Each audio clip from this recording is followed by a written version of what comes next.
What's up YouTube, it's your boy Nash here, welcome back to the channel, and for today's video I'm actually going to be revealing the full set list for Battle of Chaos. Obviously I did talk about each of the individual cards, but not all in one video. I've done these videos in separate parts, you guys know. I have to admit, Battle of Chaos could may well be the best set of the whole year because of all the new support that we got for Dark Magician, for DDDs, Blue Eyes. This might be the best set of all time as far as the year goes anyway. But that being said,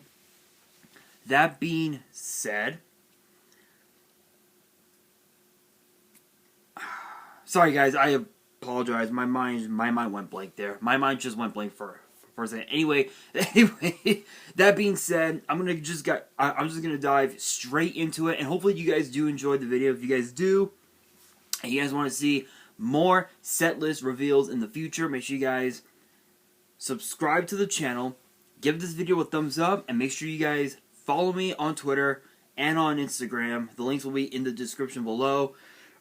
Excuse me. And if you guys have any fan mail you want to send me and want me to open it up on the channel, you can actually send it to me through the address in the description. Anyway, let's get straight into it. Going in the order that this website is on, has it on, we have Dark Magician from the manga artwork, or I guess the Bandai artwork, which looks insanely good, I have to admit. Then we have Libromancer Geek Boy. This was a brand new archetype that focuses on the ritual strategy, and the effect reads: you can reveal one ritual monster in your hand, special summon this card from your hand. If this card is special summon, you can add a Libromancer spell from your deck to your hand. You can only use each effect once per turn. So again, both of its effects are once per turn, but it has a Cyber Dragon effect at the cost of revealing a ritual monster in your hand, and when it's special summon, you can it's basically Spell Trap Rhoda. So again, Cyber Dragon, Spell Trap Rhoda, not much I'll say about that. I believe this can actually be used with I thought, never mind. You know what? Never mind. I thought that it could be used with with Drytron, but Drytron I think is a fairy-based deck, so there might be something else that this archetype could work with. Next up, we got Magic Karibo. This is basically Magician's Souls on steroids, basically, which is really cool. So during the main or battle phase, if you took damage by battle or by a card effect during the same turn, and it's actually a quick effect, you can send the card from your hand to the grave, special summon a Dark Magician or a Dark Magician card from your deck or graveyard. However, you can actually add this card from your grave back to your hand. If a face-up spellcaster you control is destroyed by battle or by card effect. So basically, again, it's a much more better version of Magician's Souls, which is just really good, really good. Next up, we have Dimension Conjurer. This basically works with Magical Dimension. Magical Dimension is not that good, to be honest. If you're looking at the card by the standards of like Go format, Reaper format, you know what? Yeah, it's not too bad. It's not too bad of a card. But if you're looking at it from today's standards, it's not that good. It is not that good at all.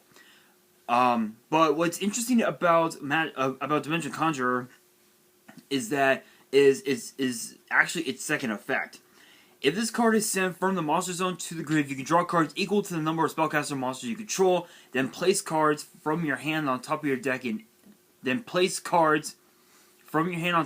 any order equal to the number of cards you drew. So yeah, you're not drawing cards, you're just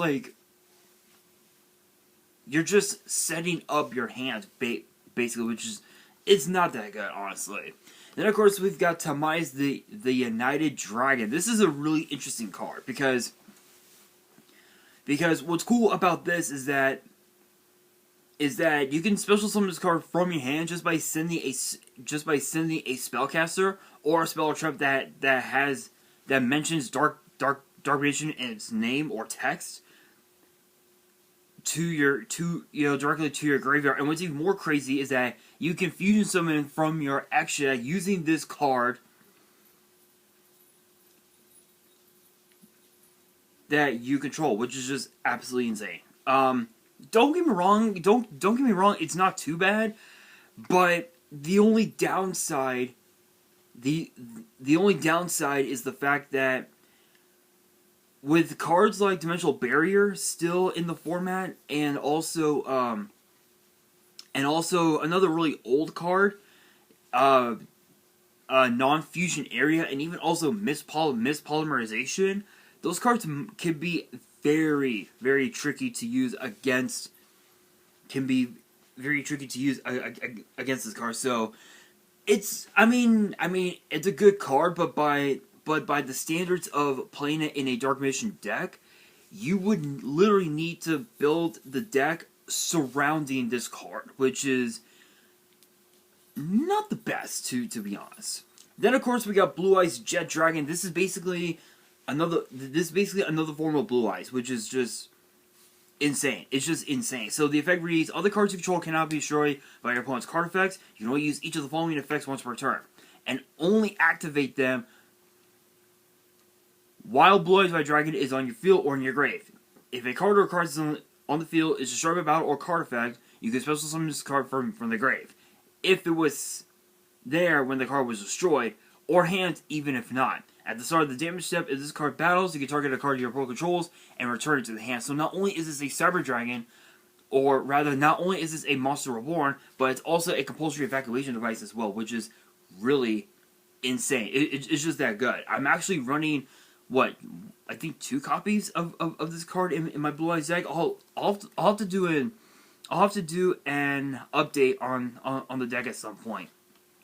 And then next up we got Dictator of D. This is the new Lord of D, so to speak. But this one is so much better than the other Lord of D cards that we've had over the years. This one's better because it says, while you control a Blue Eyes monster, you can choose the attack targets for your opponent's attacks. You can only use each of the following effects once per turn. You can send a Blue Eyes by Dragon from your hand or deck to the grave. Special summon this card from your hand. You can discard a Blue Eyes by Dragon or a card that mentions it, then target a Blue Eyes monster in your grave. Special summon it. So not only is this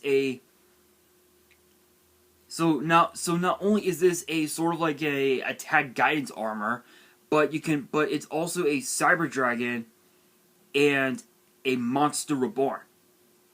3 cards in 1. It's just absolutely insane. Not much else to say about it.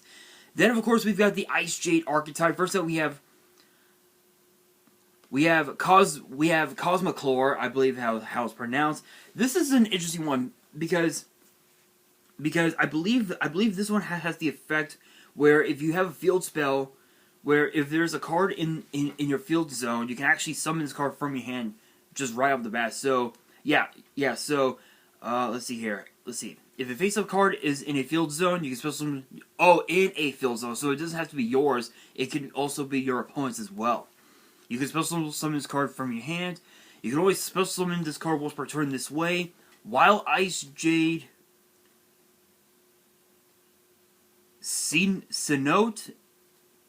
Indian Cradle...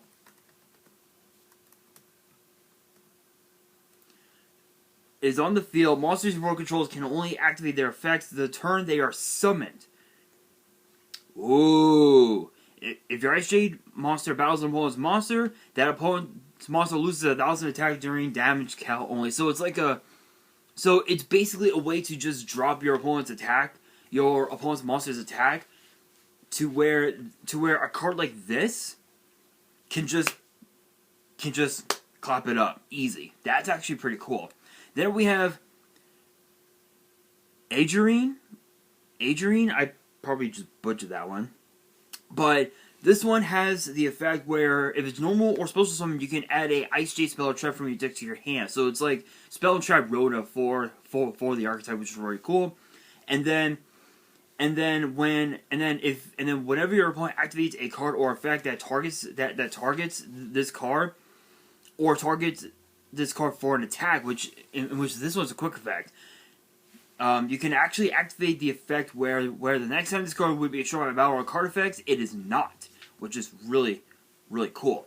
And not only that, you can also special summon a water monster from your hand or grave, except this card, but return it to the hand during the end phase. So yes, it does have the compulse effect during the end phase, but what's cool about this is that you can actually use this card to go into your Xyz plays if you have another level 3, in which case you can go into Totally Awesome, which is still a pretty broken card,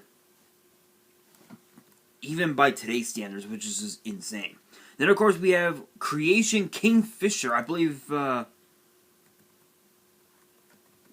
we have Creation Kingfisher, which I believe is, the boss monster for the deck. So the effect reads, so the effect is kind of a weird one. So it says, you can target a water monster you control, equip this card from your hand or field to it. Basically, with this card, it's kind of like the Dragoonies, if you will, so to speak. An Icejade monster equipped with this card can attack while in defense. Super Happy Samurais, anybody? If it does not, if it does apply its defense for damage cal, if it does apply its defense for damage cal, while this card is equipped to a monster, you can target a monster your opponent controls with attack less than or equal to the equipped monster's defense, special summon this card, and if you do, return the targeted monster to the hand. You can only use this effect once per turn. So again, during damage cal, it's basically like another form of like a pulse, which is really cool. The only downside is that it's a level 9, and if you want to summon it, you're gonna have to do a lot of summoning to get this card out on the field, which is just absurd. Then, of course, we've got the Dinomorphia archetype, which is based off of Power Rangers Dino Thunder. Big shout outs to the show, which is kind of a weird one. So first up, we have Dinomorphia Theresa, and its effect is kind of a crazy one, because if you were to normal summon or special summon this card, you can set one Dinomorphia trap directly from your deck to your spell and trap zone, to your back row.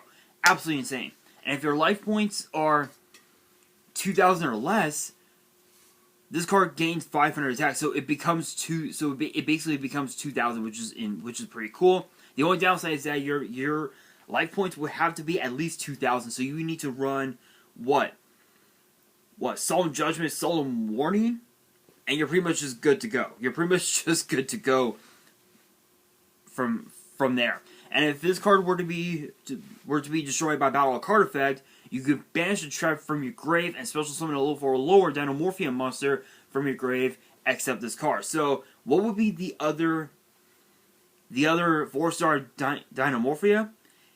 Diplos. When this card is normal or special summon, you can send a Dinomorphia as a card from your deck to your grave, and if your life points are 2,000 or less, your opponent takes 500 damage.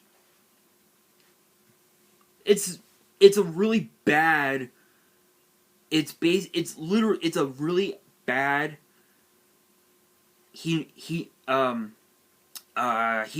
If you guys do not remember that card, just deal 500 damage to your opponent. It's a spell that was released in LOB back in 2002. Even that card's good. And also, too, if this card were to be destroyed by battle or card effect, you can banish the trap from your grave. Basically, it's the same effect as Theresa. So, basically, they can summon one another right off the bat, help you go into your fusion plays, maybe even your Xyz plays. You can even also go into cards like Lagia and Dulka because of the fact that they're both dinos, which is just absolutely insane. Then, of course, we've got the Nordic support. We've got Nordic Beast, Golden Bursty. I don't know why they called it that. They could have just done it how the OCG had it, where it's known as Golden Bursty of the Nordic Beasts. It would have made so much sense. But This card is so nutty because you can actually use this tuner monster to summon any of the 3 Nordic gods that you want. So it doesn't matter how you summon. It doesn't matter which one you summon. You can use this card as a way to summon the Nordic gods, which is just absolutely insane. But what's even more cool about this card is that when it's normal or special summon, you can special summon a Nordic monster from your hand. So it acts as sort of like like a marauding captain as of the sort where if you normal summon the card, you can special summon another monster of the same type from your hand. In this case, it's basically a card of a monster of the same archetype. In this case, Nordics. What would be the best card to summon? Nordic Smith Ivaldi. When this card is because the funny thing about this card is that if you control one of the Nordic gods or a Nordic monster, such as Golden Bursty, you can just summon this card directly from your hand. So it's kind of like a Cyber Dragon of Swords, but when it's normal or special summon, you can add a Nordic relic from your deck to your hand. And with my Nordic deck, which I do need to update at some point, there's quite a few. There are quite a few Nordic relics in the deck, so that's pretty cool. Spell Trap Rhoda, not too shabby. Then of course we got DD Griffin. I think this is the only, or actually no. There's a couple of other cards for the archetype, but DD Griffin's pretty cool. With his pendulum effect being you can target a fiend monster you control. It gains 500 for each Dark Contract spell or trap with different names that you have on the field or in the grave, and this card gets destroyed, which is pretty cool. It's pretty cool. Giving it the Mage Power effect, not too shabby. But its monster effect is pretty interesting because if you have another DD monster on the field, you can special summon this card from your hand in defense, and when it's Pendulum Summon, you get to discard a card. You get to discard either a DD or a Dark Contract card and draw 1 card. So it's kind of like a Dark World Dealings of sorts. But when it's special summon, when it's special summon from the graveyard, you get to just basically Rhoda out one of your DD cards and go into your place there. So it acts as like it acts as like the sort of like the Stratos of the whole deck, so to speak, which is pretty cool. Yeah, Ghostricks ended up getting a little bit of support. We got Ghostricks Siren. Ghostricks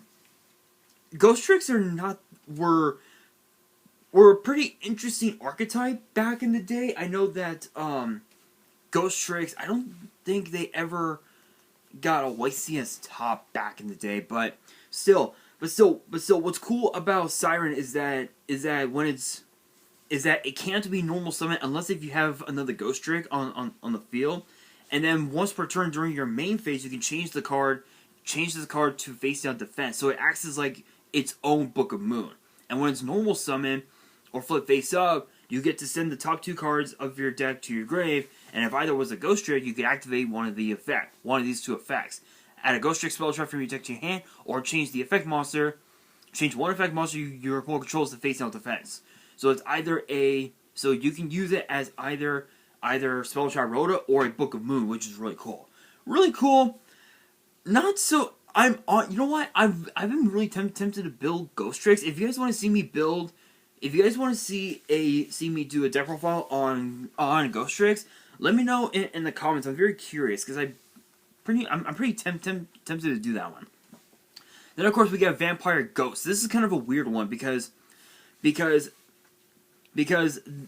effect must be activated when it's normal summoned. So when it is normal summoned, you can send one other vampire card from your hand or face up field to the grave, and add a level 4 or higher vampire monster from your deck to your hand. And if you do that, you get to send a level 2 or lower vampire monster from your deck to your grave. So not only is it a Rhoda, but it's also a Foolish Burial as well at the exact same time. at the cost of one other vampire card from your hand. So it's sort of like a double Foolish Burial of sorts, which is pretty cool. But what's even more interesting is that the second effect is a quick effect. So it says, during the main phase, you can banish the card from your grave, pay 500 life points. Immediately after the effect resolves, normal summon a vampire monster right off the bat. So you can only use each effect once per turn. So it's kind of like a double summon, which is not, it's a double summon Rhoda Foolish Burial, which isn't too bad, but we all know hand traps, baby. Hand traps are gonna take over. Then of course, we've got some new S-Force support. We have Lapswell, I believe is how it's pronounced.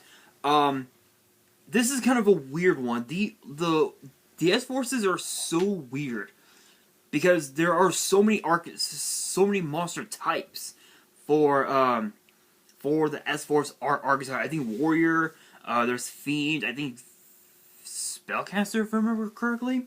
But this one has a pretty cool effect when it's special summon. So when it is special summon, you can target an S-Force monster in your grave, accept this card, and special summon it. So it's basically a monster reborn. And then you can banish an S-Force card from your hand to destroy all of your opponent's monsters in the same column as your S-Force monsters. You can only use each effect once per turn. So it's a monster reborn / Regeki of sorts, sort of like a double trap hole of sorts, where if it were to be in the same column as one of the extra monster zones, that's 2 monsters gone. So it's basically 2 problematic cards gone from your opponent's board, which is not too shabby. Then of course we have Retroactive. This is a very unique one, I will say. I will say that. So what's cool about this is that if a monster that you have on the field will be used as link material for an S-Force monster, this card in your hand can also be used as the material. So this can be used as like a replacement, if you will, which is really cool. And then during the main phase, as a quick effect, you can return this card to the hand, I guess, from the field. And if you do that, you get to special summon a level 2 or higher S-Force monster from your hand. So it's like a sort of like a Cyber Dragon of sorts. And if an S-Force monster you control would banish cards from your hand to activate its effect, you get to banish the card from your grave instead. So it protects your S-Force cards from being banished. But what's even more interesting is that you can actually use Ciphering Lord Omega to bring the cards back into your graveyard, so you can use their effects over and over again, which is really cool.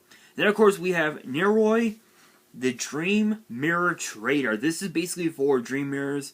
So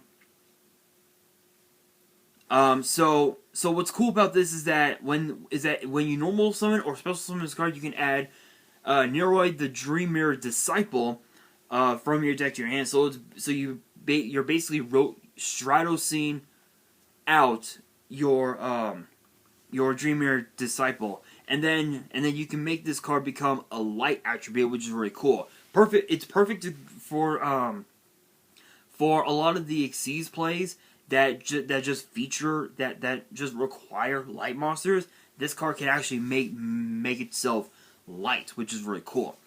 And then basically you get to tribute one other Dream Mirror monster, and you can choose one from your deck with a different level, and add that, and basically add a Dream Mirror of Joy or Terror from your deck to your hand that is mentioned on the chosen monster, and summon it, and summon the chosen monster in defense. So it's pretty cool. It's a way to set up your board to go into your fusion plays, especially your big fusion plays. This card basically just enables it. Then of course we've got Mutant. What's interesting about this is that it has 3 separate effects based on what you do. So the effect reads: if you control a mutant card, you can special summon this card from your hand. You contribute this card, then banish a mutant card from your hand or deck. Special summon a monster from your hand or deck based on the banished card, but lose life points equal to that special summon monster's original attack. So monster, mutant beast, spell, mutant mist, trap, mutant arsenal. Each effect is a once per turn. Not much else to say about it. Again, it just helps further enable the plays of the mutants, which they really didn't go so well, to be honest. It's not the best archetype to be honest. Then of course we have Epsilon, the Magna Warrior. This is basically another enabler for the entire archetype, which is really good.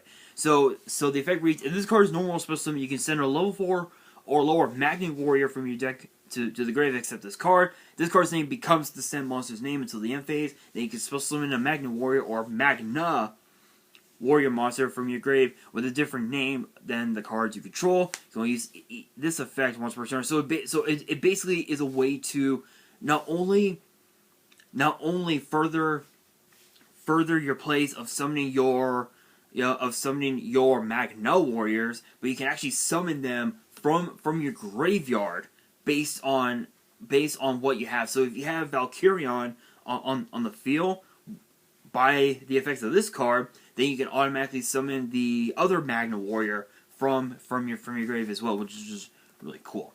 Then of course we've got the Agent of Destruction, Venus. Yes, Venus.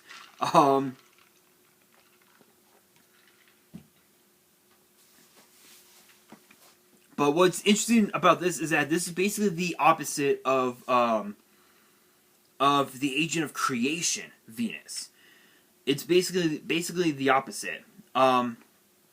So basically, in order to summon this card from your hand, you have to banish Creation from your grave in order to summon it, and then you can pay life points in multiples of 500, and for every 500 life points paid, you get to target your mystical shine balls that are banished or in your graveyard and summon them, but place them on the bottom of the deck when they leave the field.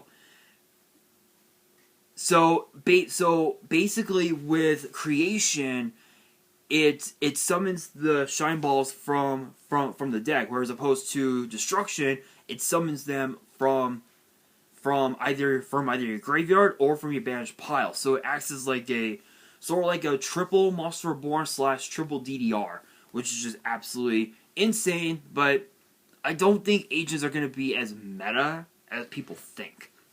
And then of course we've got some new star support. If you guys remember Iggy, I think Iggy from the Arc 5 anime, he actually used the Earth Warrior strategy, and this is interesting because this one is a weird one. So we have Kai'Sa the Hidden Star, and its effect, and the way you can special summon this card from your hand, you have to tribute a light or an Earth Warrior monster from your field. And if you do, this card gains attack equal to the tributed monster's original attack. So this bag basically acts as a Cyber Dragon of sorts, but with an additional effect where you get to give the card extra attack equal to the tributed monster's original attack, which is pretty cool. You can only summon it once per turn this way, and it actually has another effect where you can banish a warrior from your grave, send a light or Earth Warrior monster from your deck to the grave. So it acts as not only is this a Cyber Dragon, but it's also a Foolish Burial as well, which is not too shabby. But again, nobody plays that archetype, honestly. To be honest. Then of course we've got Simorgh, Bird of Perfection. This is a very interesting one. With Bird of Sovereignty now banned, yeah, this is going to be a very intriguing time. Simorghs are not even that good anymore. We thought that with the addition of the Simorgh archetype, we figured, okay, it's going to be meta. It's going to be the new meta. Once we get to Rising Rampage and you look at Bird of Sovereignty, you realize, okay, this is the only card that's meta. That's the only card that's meta, which is just absurd. So some more Bird of Perfection has the effect where this basically counts as a wind attribute, and you can only use each of the following effects once per turn. So during your main phase, if you were to normal summon or special summon a wind-based monster, you get to reveal this card in your hand and normal summon a Simorgh monster from your hand right off the bat. And if this card were to be normal summon, you can send a Simorgh monster from your deck to the graveyard and add a Simorgh Spell Trap from your deck to your hand. So it's like Spell Trap Rhoda, which is pretty cool. Skilled Brown Magician is part of the, I guess part of the Dark Magician archetype, but it's more so for Karibo. So the effect reads: each time a spell is activated, place one spell counter on this card. When that spell resolves max 3, you can remove one spell counter from this card, then activate one of its effects. This card gains 1500 attack, and its level is increased by 1, or add a Karibo monster or multiply from your deck or grave to your hand. So it's like basically Rhoda. It's another form of Rhoda before Karibo, which is really cool. Then of course we got Chaos Nephthys. Kind of a weird one. You cannot normal summon or set this card. You can only special summon this card by its own effect. And if a card and the way you summon this card is this: if a card is on the if cards on the field were to be destroyed by card effect, you get to banish a light and a dark from your grave, except this card, and summon it. So it works with the chaos strategy, which is really cool. And what's even more cool about it is that this effect is a once per turn. If this card is special summoned, you can target a card your opponent controls and 2 other cards in their grave and banish them. So basically, it's a double call by the grave / bottomless trap pull or cosmic cyclone, depending on how you see it, which is really cool. Then of course we have Epigonin, the Impersonation Invader. This is a weird one. This is basically this is just basically just summon a token. Basically, you get to tribute one effect monster, special summon card from your hand, and then special summon a token with the same type and attribute as the tributed monster's original type and attribute. That's it. Perfect to go into some link plays maybe, but still. Then of course we have Submarine Tour Ride. Yeah, when you see a name like that, you know it's gonna be a bad card. And truth be told, it is. The first normal monster you control that would be destroyed by battle card effects each turn, it is not. And if you control a normal monster, you can special summon this card from your hand. It's bad. It's a bad card. It is a bad card. Then of course we have Alice, Lady of Lament. This is basically Malice. This is basically another form of Malice, so I don't have to explain much about it. So yeah, it's basically her, but just different. Then of course we have Leaf Place. I don't know how to pronounce that one, but this is kind of an odd one because this card gains 200 attack and defense for each card in your opponent's graveyard. So it acts as like it basically acts as a Grand Maju, but only for the graveyard, which is pretty insane. During your standby phase, if this card is in your hand or grave, your opponent has more cards in their hand than you can special summon this card. You can only use this effect once per turn. Yeah. It's another form of Grand Maju, and it can help win games, but it just depends on how you. It just depends on It usually just depends on your opponent's graveyard, basically. Then of course we've got Mad Hacker. Kind of a weird card, to say the very least. This card has the effect where if a monster is special summoned to your opponent's field, except during the damage step, you can summon this card from your hand right off the bat. And during the end phase, and this other effect can only be activated during the end phase. You can manage the card you control, take control of a monster your opponent controls with the lowest attack your choice of tied, but while it's face up on your field, it cannot activate its effects. Also, you cannot special summon monsters from the extra deck except links. So basically, it's a snatch steal, which is really cool. But you're locked. You're only locked into links. So if your extra deck is nothing but links, you're fine. You're pretty much good to go. But if there are some fusions, some synchros and whatnot, you're gonna have a tough time. You're gonna have a tough time. So it's kind of like a snatch steal, crackdown of sorts, which is just absurd. Then of course we have Silvervine Senri. This basically works with basically works with the Wind Beast strategy, which is kind of an odd card. So the effect reads you contribute this card that target a level 2 or lower monster in your grave, except this card, special summon it. Then you can special summon a level 2 monster from your hand with a different attribute than the monster special summon by this effect. So Monster Reborn, Cyber Dragon, that's it. Don't have to say anything else about it. Then of course we've got Shiny Pisophilia? Yeah.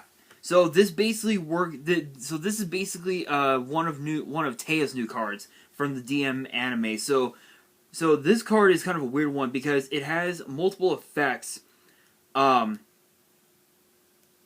So it has multiple effects. First off, this card cannot be destroyed by battle, and at the end of the damage step, if this card battles an opponent's monster, you can place a peace counter on this card, max 4, and apply the following effects based on the number of counters on this card.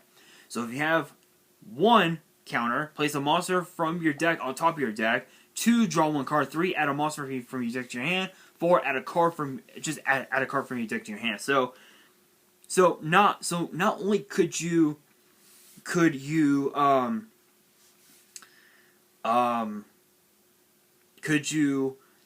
manipulate your deck, but you could either do that, draw a card, or just add a monster or a card from your deck to your hand, which is not too bad. Then of course we have Darton, the Mechanical Monstrosity. I believe this could work with the. I presume this could work with the Cyber Dark strategy, which is kind of a weird one. So what's cool about this is that the effect reads: once per turn during your main phase, you can check the difference between the current and original attack of each monster on the field, add up the total of each of those differences, and make this monster's original attack become the combined amount until the end of your opponent's turn. It's basically Grand Module on steroids. That's all I gotta say. It's Grand Module on steroids. Absolutely absurd. But the funny thing is that it's not banished. It's what's on the field. Then of course we've got Illusion of Chaos. This is kind of a weird one, but this works with. Funny enough, this actually works with Chaos form.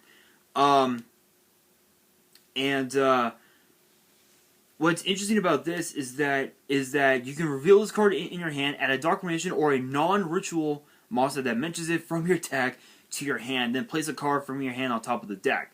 When your opponent activates a monster effect, as a quick effect, you can return this card to the hand if you do special summon a Dark Magician from your graveyard. And if you do that, negate the activated effect. So not only is this a sort like a Stratos, but it's also a Solemn Judgment as well, which is really cool. But let's be real. With the attack and defense being the opposite of Dark Magician, not the best. I must admit. Then of course we've got White Relic of Dogmatica. This is the brand new Dogmatica card. Absolutely weird. And you can actually ritual summon this card using Dogmatica Macabre, I believe is how it's pronounced.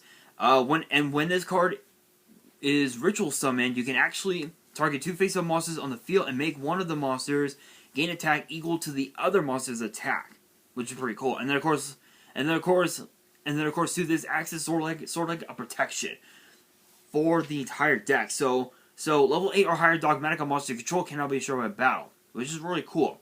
And if a monster or monsters were to be a special summon from your opponent's extra deck, except during the damage step, look at your opponent. You get to look at their extra deck and send one monster from their extra deck to the graveyard. So it acts as like a extra fool's burial. But what sucks about this card is that your opponent can actually resummon that card from the graveyard. That's like the only downside. Then of course we got Master of Chaos. This basically what's interesting about this card is that if it were to be fusion summoned, you get to target a light or a dark monster in your grave and special summon it. So it acts as sort of like a Monster Reborn. And then its other effect reads you contribute a light and a dark.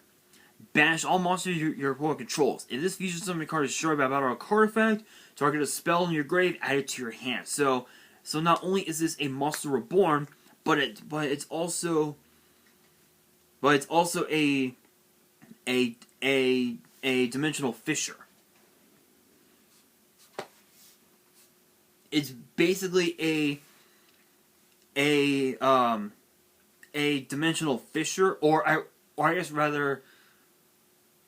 Yeah, I guess you could say it's that, which is really, really cool. Then of course we've got Blue Eyes Tyrant Dragon. I already talked about this card in my Blue Eyes deck profile. If you guys have not checked it out, I definitely recommend checking it out.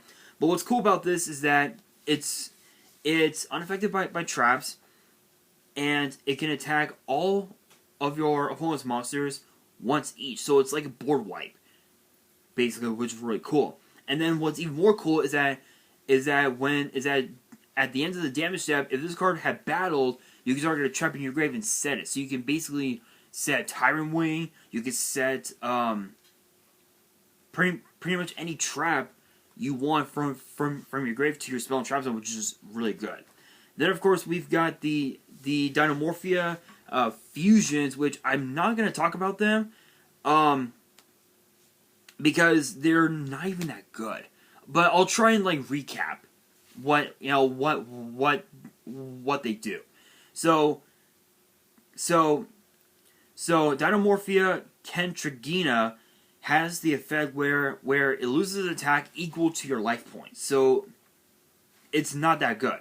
It's just not that good. It's losing attack. Why would you want that card? And then of course each of the following effects is a once per turn. So during the main phase, you get to pay half your life points and banish a Dinomorphia normal trap from your grave, and this effect becomes that trap's effect. So it's like so this card basically acts as like its own trap card, which is really cool. But again, I'm not even going to say much about it. Then of course we've got Stealth Bergia, where if your life points are 2,000 or less, you don't pay any life points to activate trap cards or the effects of Dinomorphia or of any of your Dinomorphias, which is really cool. Not much else to say about that. And then of course the second effect is just basically self-explanatory. Then of course we've got Guardian Chimera. This is basically pretty much a generic card. So it's basically a draw card.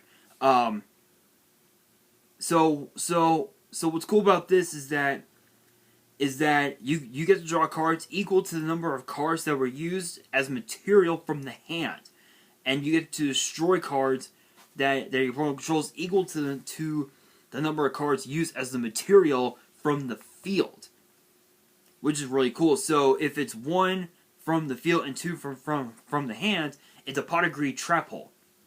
Not much to say about that. Then of course we've got Sword Soul Sinister Sovereign Queen Longyu. Longwon, I believe how it's pronounced. I probably butchered that one, but Sword Souls are still broken. I don't even have to explain. This card is just absolutely stupid.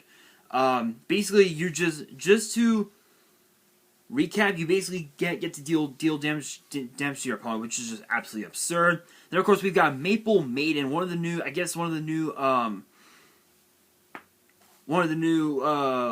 OCG imports, I believe. But basically this acts as sort of like a DNA transplant, where you get to target one, where you declare one attribute, all face-up monsters become that attribute, which is really cool. Then of course we got Dark Dimension Soldier. This card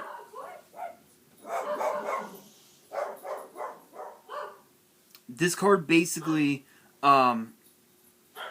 allows you to inflict 100 damage to your opponent for each set card on the field. So if there's a lot of cards set, that's a lot of damage dealt. That's a pretty hefty amount of damage dealt to your opponent. Then of course we've got Triple D Divisor King Des Machine X.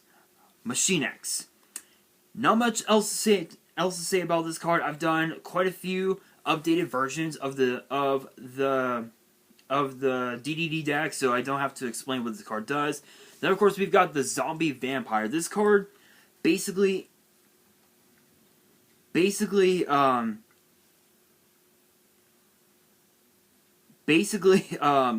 what this card does is that if you use one of your opponent's monsters to summon this card, that monster is treated as a level 8, and now the player can target this card with the effects of special summoned monsters, except those special summoned from the graveyard. So it's really cool, really cool.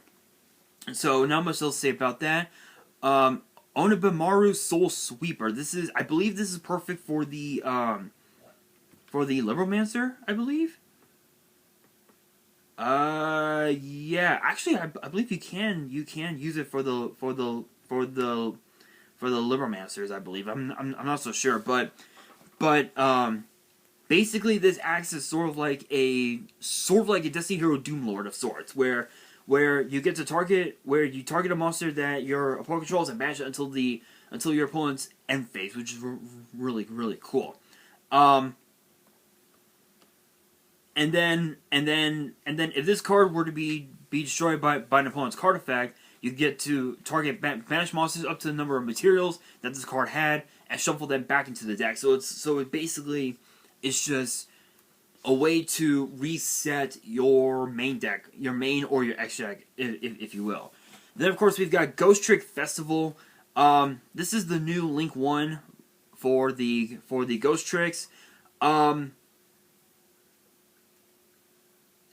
This card can just basically attack your opponent directly, and any other Ghostricks that they may have, which is really cool. And then of course we got Vampire Fascinator. Not much else to say about this card. This card is, when you hear the name of Fascinator, of Vampire Fascinator, you know it's going to be a good one. Then of course we got the Dark Charmer Gloomy. This card basically acts as a way to just resummon your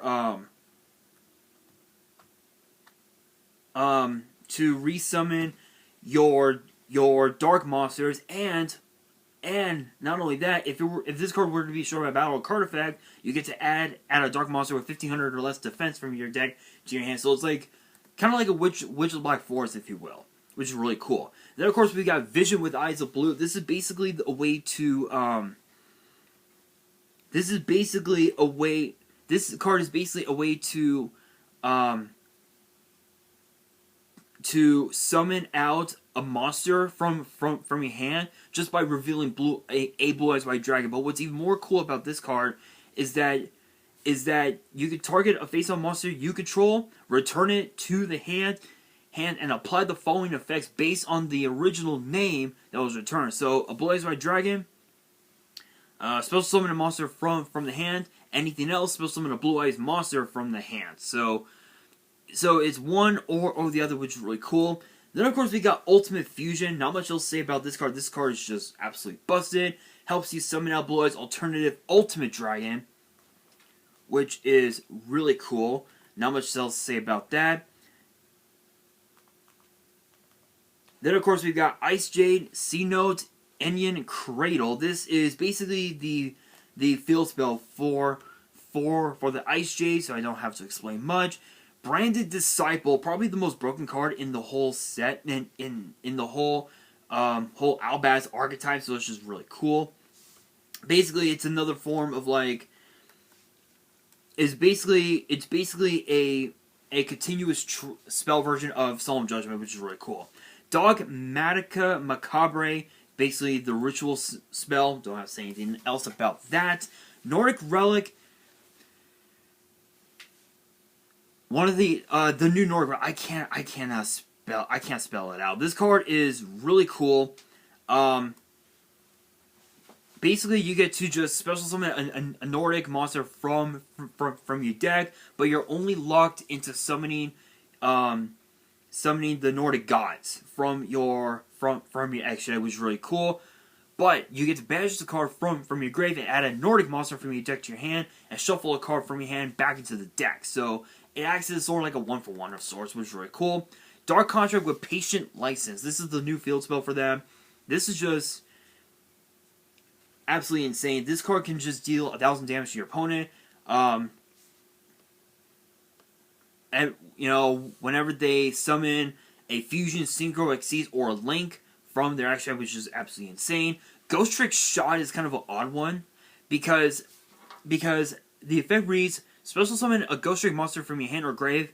Then you can change one face down Ghostrick monster control to face up attack position. You can banish the card from your grave, then target a Ghostrick Xyz monster control. Attach a Ghostrick card from your graveyard to that monster as the material. So not only is this a cyber rev system, but it's also a reverse Book of Moon. So what that means is, instead of it going face down, it goes face up, and it also has the effect of Xyz import, which is just really good.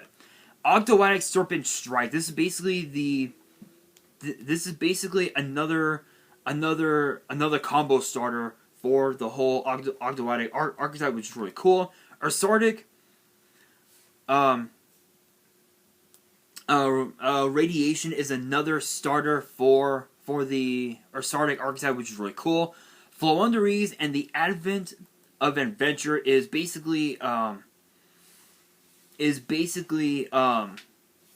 the searcher for any of your for a Floowandereeze monster or field spell, basically, which is really cool. XYZ Combined. This is basically for the XYZ Union monsters. You could just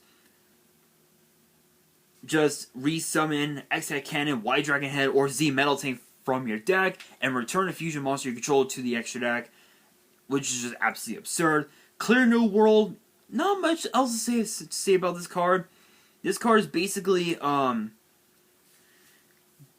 way to just destroy a face-up monster on the field, and to just special summon a monster from your deck in defense with a different original type and attribute, which is really cool.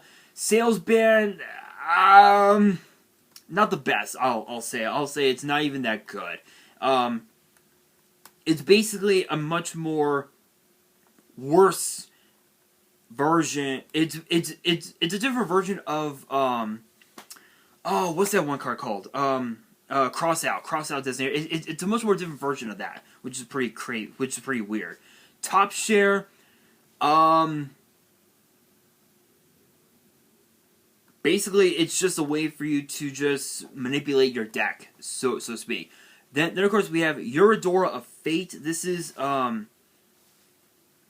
basically this just helps you it just basically helps you manipulate your card advantage over your opponent. Then of course we got Icejade Erosion. This is another sort of like a Solemn Judgment, but in the form of a continuous trap.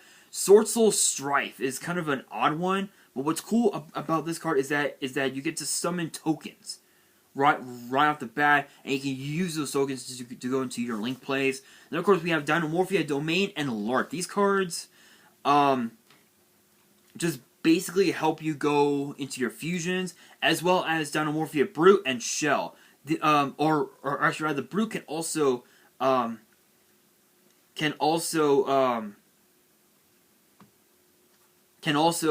actually Brute can just basically pop cards that your opponent may have.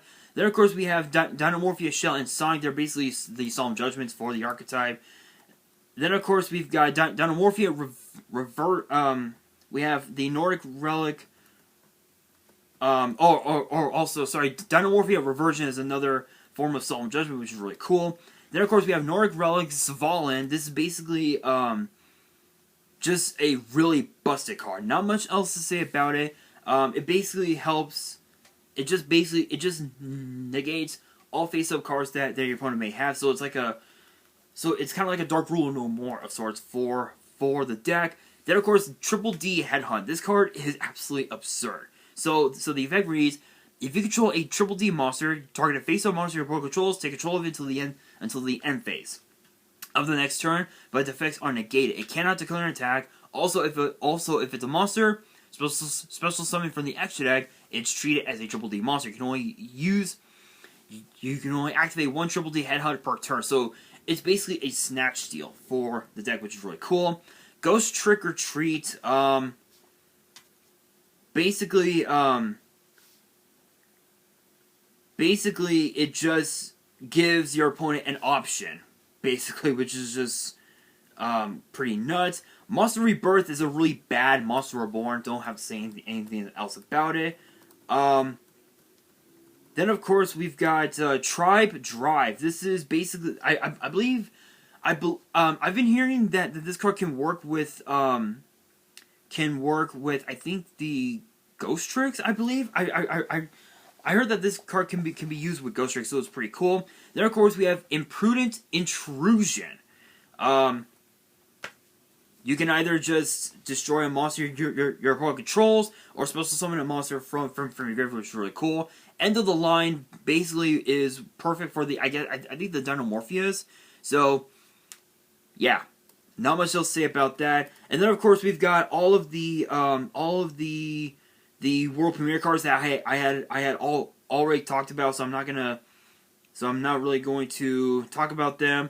But yeah, that's pretty much it. That's pretty much it. To reveal what else is in here, the OCG imports. We've got Smile Potion, Doll Happiness, Groza, Tyrant of Thunder, Noru, Ares the Vernal Dragon, Smoke Mosquito, Doll Monster, Bear, Doll Monster, Miss Madchin, Fire Opal Head, Libromancer Intervention, Libromancer First Appearance, Libromancer Doom Broker, Libromancer Fire Starter, Libromancer Agent, Libromancer Magic Girl, Stolen Luna, the Great Double Caster, Rock Scales, Flower Dino, and Dragon Bite. And then the Starlight Rare.